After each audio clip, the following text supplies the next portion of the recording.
Oh, we're grinding. We're doing our favorite court sprints. You know what it's about, right? Now, my question for you is this the best exercise to be doing on a squash court? What do you think? Yes or no? Answer, no.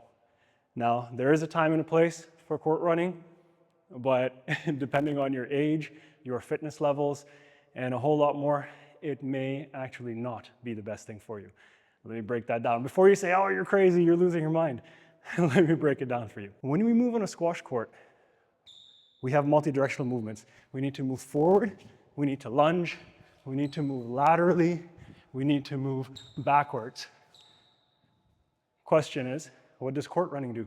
Court running is just straight, linear running up and down the court, and very little change of direction, not that squash or sport specific.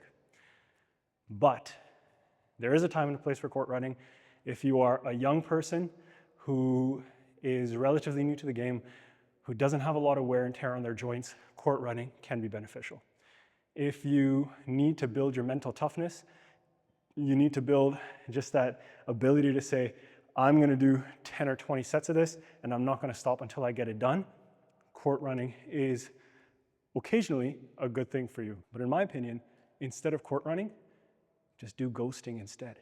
With ghosting, you get to really emphasize the multi-directional nature and simulate the multi-directional nature of squash movements.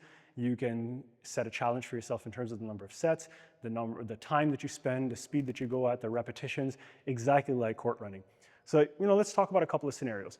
With court running, I could say I'm going to do 20 shuttle runs. So every time I go back and forth is one. So you might say, starting here, when I get to the back wall, this is one, this is two, and then you might say, depending on your fitness, I need to try to get 20 of those done within a minute. If you're super fit, you might say, I need to get 21 or 22 done in a minute. Then you might say, I'm going to do 10 sets of that, or 20 sets of that, or if you're a professional, even maybe 30 sets of that, with a minute on and 30 seconds off, or 40 seconds off. If you are even a competitive player, but you're not a professional, I would say aim for 20 in a minute, 1 minute on, 1 minute off, so you get a 20-minute workout. It's tough. My suggestion is do ghosting. If you aren't going to do ghosting and you want to do court running, there are a couple of ways that I like to make it even more effective. Now, one of the ways is whenever you get to one wall, lunge with one leg, and then when you get to the other wall, lunge with the other leg. So now you're at least getting into a lunge position and you're pushing in and out. Do not slam into the wall to decelerate yourself. You can hurt your wrist and you're not using the lower body the way you should be. The other thing that I like to do is I like to switch the way I come into the decelerative movement. So instead of lunging straight in, what I like to do oftentimes is I like to lunge on the side and then push off right away. The reason I do that is because when you're on the tee, you come this way and you have to push off when you take a split step. So you can simulate that same movement every time you go back and forth from each shuttle run. So those are two little tips that are just going to help you improve the value in your court running right away. But again, ghosting is your best friend because of the principle of specificity.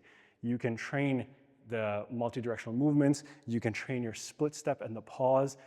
You can also add a little bit more randomness into the ghosting if you have someone calling out points for you, or if you have some kind of a ghosting app, which you can put at the front of the court, and then it'll tell you where to move. Now, even when it comes to ghosting, you have many different types of ghosting. You can ghost for time, which might be longer intervals at a medium pace speed, which is more going to be aerobic and technically based. You can actually ghost purely for technique, where you might even walk the court by getting really, really low and work on extension and so on, and spacing. You might ghost for speed. You might ghost for pure anaerobic lactic capacity building. There are many, many variations you can use when it comes to ghosting as well.